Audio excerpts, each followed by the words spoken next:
Film अभिनेता गोविंदा भोपाल पहुंचे। इस दौरान फिल्म अभिनेता गोविंदा ने कांग्रेस नेता पीसी शर्मा की उपस्थिति में एक होटल में पत्रकारों से विभिन्न मुद्दों पर चर्चा की। गोविंदा एक निजी कार्यक्रम में शामिल होने के लिए यहां आए थे।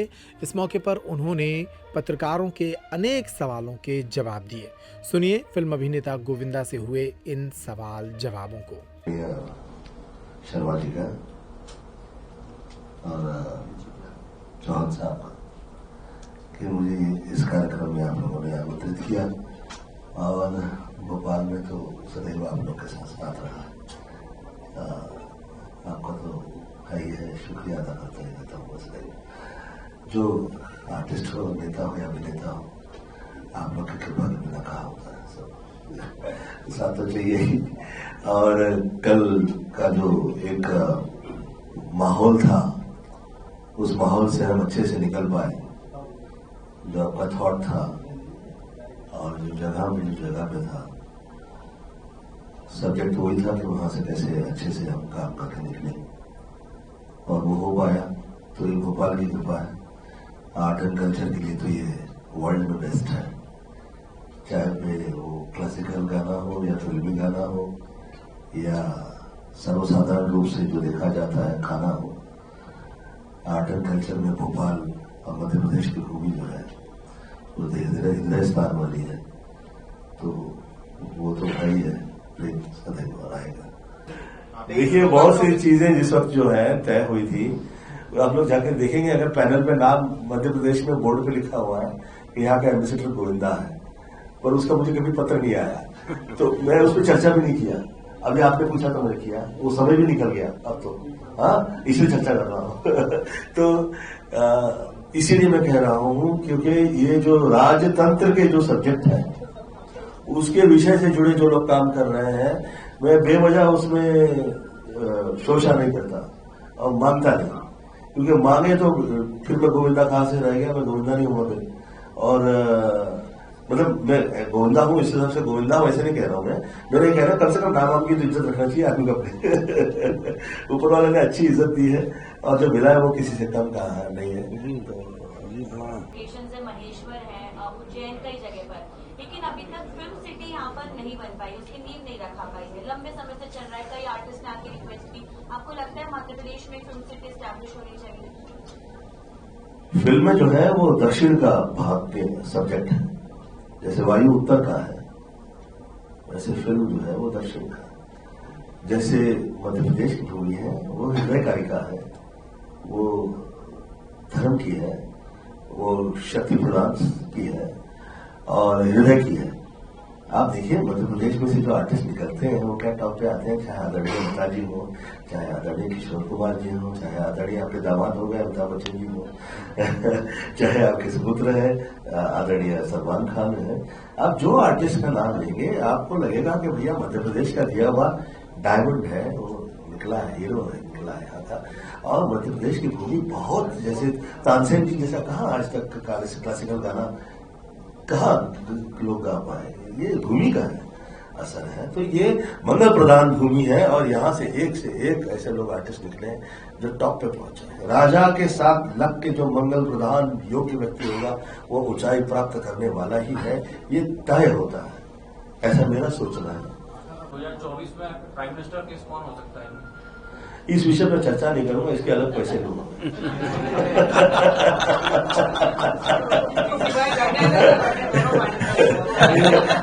देखिए अभी फिलहाल एज एन आर्टिस्ट में इधर आया हूँ, ठीक है। एज एन आर्टिस्ट तो हर डायलॉग निकलेगा माल तो मुकता है ना। गोविंदा जी एक चीज है कि गोविंदा जी की एक फिल्म भोपाल या मध्य प्रदेश में जरूर आगे चलते, ऐसा मेरा धन्यवाद। मैं तो भाई साहब आपके साथ ये भी कहना चाहूंगा कि देखिए ये ऐसा एक ऐसा समय आया, ये अलग बात है कि हम लोग समझ के कि ईश्वर की इच्छा होगी, ऐसा समझ के हम लोग शांत हो जाते हैं समटाइम। ये सही नहीं है मुझे लगता। अभी मेरा ऐसा सोचना है कि आप आपके प्रयत्न में प्रयत्नशील रहता है आदमी तो किसी भी किए में किसी ड्रामे का खाल शायद ही हिस्सा हो जाता है। तो मैं प्रयत्न करता रहता हूँ और मैंने बड़ी इच्छा रखी हुई है कि मैं पुनः आऊंगा मैं फिल्मों में और अच्छे से आऊं और साथ में यश जिस वक्त हीरो हो तो साथ में मैं भी उनके साथ डांस करूंगा, चाहे उनकी जो हीरोइन हो। अच्छा लगा आप लोग के साथ वार्तालाप करके, धन्यवाद आप लोग। हाँ जी, अगर आपको भी हुआ आपकी OMG 2 को लेकर भी हुआ, क्या लगता है किस तरह की फिल्में वेब सीरीज आ रही हैं कहीं कहीं विवादों से भी रहती है? आप अभी आपने भी कहा गालियां बहुत के बाद में। कंटेंट को लेकर आपको ये होता है कि ज्यादा यूज करते हैं आजकल। देखिए, गाली गलौज तो ऐसी जगह है, मतलब जैसे बनारस में आप गाली दे देंगे तो वो गाली नहीं लेंगे। वो एक विधि के हिसाब से देखना है, उसका हो जाता है। तो आप कहाँ दे रहे हैं गाली और कैसे दे रहे हैं और आपके दिल के भाव क्या हैं। आप सिर्फ किसी को इम्प्रेस करने के लिए दे रहे हैं तो एक अलग सब्जेक्ट है, पर एक आप समटाइम्स अब जैसे बनारस में तो गाली दे देता है कोई, किसी को बड़ी बड़ी गाली दे देता है तो लोग लेते नहीं है, वैसे हंसते हैं, निकलती है चीजें। तो who is doing what in what way is more important then what is doing, I think so. काफी तेजी से चर्चा चल रही है, वन नेशन वन इलेक्शन पे चर्चा चल रही है देश में, एक समिति भी बना दी है केंद्र सरकार ने। आपको क्या लगता है सर कि वन नेशन वन इलेक्शन का फॉर्मूला देश के हित में सही होगा या जो मौजूदा व्यवस्था है वो ज्यादा बेहतर है? ये सदैव पूरे दुनिया में ये रहा है कि जिस वक्त आप क्रिया करते हैं उसके प्रतिक्रिया के लिए आपके पास आपके समक्ष लोग नहीं होते, तो आपकी क्रिया के भाव आप ही तक नहीं पहुंचते, दूसरों का तो छोड़ दीजिए। पक्ष और अपक्ष ये सदैव रहा करें, ऐसा मेरा सोचना है। मैं कभी देखूंगा कि मेरी पिक्चर का जो अलग जो किरदार निभा रहा है वो मेरी तरह नहीं एक्टिंग कर पा रहा, तो मुझे लगेगा ये फ्लॉप है। ये मेरी अपनी सोच है, पर्सनल सोच है। पक्ष की अपनी एक अलग सोच होती है, वो कह सकते हैं कि भाई हम हमारे अलावा और किसी के देखना नहीं चाहते, वो उनकी हो सकती है। पर मुझे एज एन आर्टिस्ट पूछेंगे या देश में कहेंगे तो मैं कहूंगा हर किसी का पर्सनल टच चाहिए, थॉट चाहिए, जिसकी जहां रिक्वायरमेंट होगी उसको वहां पे टॉप आए, और जहां जो लगे कि भैया इसको टोकने लायक भी व्यक्ति सामने होना चाहिए। क्या ऐसा क्या आप ईश्वर थोड़ी ना हो गए, तो वो टोकने लायक व्यक्ति भी समक्ष आए। तो मुझे ऐसा लगता है एक मंच प्रदान किया जाए हर व्यक्ति विशेष को उसकी योग्यता के हिसाब से, और उसे मौका दिया जाए कि वो दिल की कहे, तब तो मजा आए कि लगे कि भैया सामने भी तो आदमी है आपका, आप ही आप है तो फिर क्या आप है। सनातन संस्कृति की बात भी चली है, कृष्ण तो सनातनी है, इस पर भी विषय शुरू हो गया है। हाँ, सनातन तो अच्छा ही है, वो तो समुद्र की तरह है, हम लोग है ही हैं सब, और समुद्र जो है किसी से रोक टोक तो लगाता नहीं, वो अपनी विशालता का प्रमाण भी देता नहीं किसी से, और ये भी नहीं कहता कि तुम ठहरो, तुम रुको, तुम इधर नहीं मिलेंगे, तुमसे नहीं मिलेंगे। वो तो मातृत्व वो भाव है, वो उससे बढ़कर तो कोई भी नहीं, मुझे ऐसा लगता है। सर कई कलाकार राजनीति में जाने की बात कह रहे हैं, आपको क्या रोके? मैं क्षमा चाहता हूँ पहले इनसे। सर कई कलाकार राजनीति में जाने की बात कह रहे हैं, आपका क्या रोके? मैं निकल के आया हूँ और मैं 59 की एज हो गई है, अभी तक पार्टी हिली नहीं है। By the grace of God मुझे ऐसा लगता है कि ये सब सब्जेक्ट है और ये आदेश के हिसाब से चलने वाला है। इसमें आपकी इच्छा क्या है, आपकी मंशा क्या है, ये एक अलग सब्जेक्ट है, और आदेश क्या आ जाता है और आप कैसे, जैसे 14वीं लोकसभा थी तो उस वक्त मुझे देश के बुजुर्गों की तरफ से आदेश आया था कि गोविंद ये 14वीं लोकसभा तुम कर, तो मैं किया, अच्छे से किया, और उसके बाद में मेरा वो उस तरह का कभी भाव रहा नहीं कि मुझे ये होता है, ये चाहिए, वो जो मिला है वो थोड़ी ना किसी से कम है। अभी किसी के आदेश में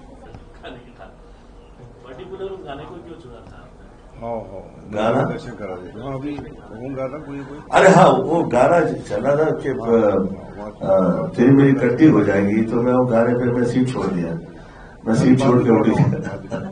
मैं सीट छोड़ के इसलिए उठ गया क्योंकि वो जो साथ में वो जो सह कलाकार थी वो राधिका प्ले कर रही थी, एक्ट कर रही थी, तो मुझे वो अच्छा नहीं लगा, और मुझे ऐसा लगा किसी की दिल न दुखे, खास तौर पे वो जो माँ राधा रानी जो है वो कभी रूठे नहीं किसी तरह से, ऐसी इच्छा थी, तो मैं कुर्सी छोड़ दिया। अब मैं शर्मा जी से कहा, शर्मा जी हम लोग कुर्सी छोड़ते हैं, अभी आगे निकलते हैं यहाँ से।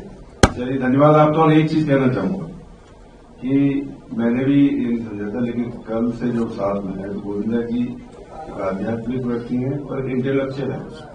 उनके एक एक जवाब, मतलब हम लोग जो बात कर रहे हैं, एक एक बात में जो इंटेलेक्चुअल वो होती है, वो कंसेप्ट सामने आता है और आध्यात्मिक आता है। और कल अगर कोई लोग यहाँ रहे हों तो उन्होंने जिस तरह श्लोक पढ़ के सब लोगों से बात की थी, वो मैं समझता हूँ फैंटास्टिक था।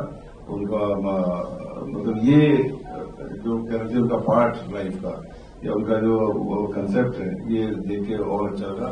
एक बार फिर आपका स्वागत और इन सबका स्वागत, धन्यवाद। शर्मा जी, मैं इससे निकलते निकलते मैं कह दूं, सनातन जो ये हम लोग का धर्म की जो हमारी अपनी एक सोच है, इसमें हम स्पिरिचुअलिटी में इतना विश्वास करते हैं कि अध्यात्म के जो है, अध्यात्म तक नहीं हो सकता, वो उससे बहुत आगे निकला हुआ होता है। और स्पिरिचुअल जो है वो हर जगह जाके हर तरह की तरफ देख के उसे देखने वाला है। तो मैं इतना ज्यादा आध्यात्मिक से ज्यादा मेरा ऐसा सोचना है कि मैं स्पिरिचुअल थॉट के अंदर मेरा विश्वास होता है, चाहे वो जहां का हो, जैसा हो, जिस भाव का हो और जिस तौर तरीके का हो। एज एन आर्टिस्ट हम समुद्र की तरह ही विचार करेंगे तो आगे उसी से आदमी निकलता आगे, टॉप पे आता है। और आध्यात्मिक जो है वो थॉट में मेरा ऐसा सोचना है कि उसे किसी विषय से आप नहीं जोड़ सकते, उसे किसी विषय से नहीं जोड़ पाओ। पॉलिटिक्स से तो कभी नहीं, अब आध्यात्मिक नहीं जोड़ पाएंगे। आध्यात्मिक तो बहुत ऊंचा है, वो हम लोग के मतलब मैं तो अभी उस अवकाश में नहीं पहुंच पाया अभी तक। मेरी माता जी आदरणीय निर्मला देवी जी थी, वो थी, उनके 24 लाख उनके गायत्री मंत्र हो चुके थे। मैं 14 से 21 में कर चुका हूं और 29 से 34 में कर चुका हूं 52 लाख महामूर्ति में। तो मैं थोड़ा उस सब्जेक्ट में मैं टच नहीं करता, तो क्षमा प्रार्थना, इसलिए बोलना। धन्यवाद। हम उसको शब्द आध्यात्मिक यूज करते हैं जो आप बताए। यही आप सबका स्वागत और thank you so much. Thank you so much.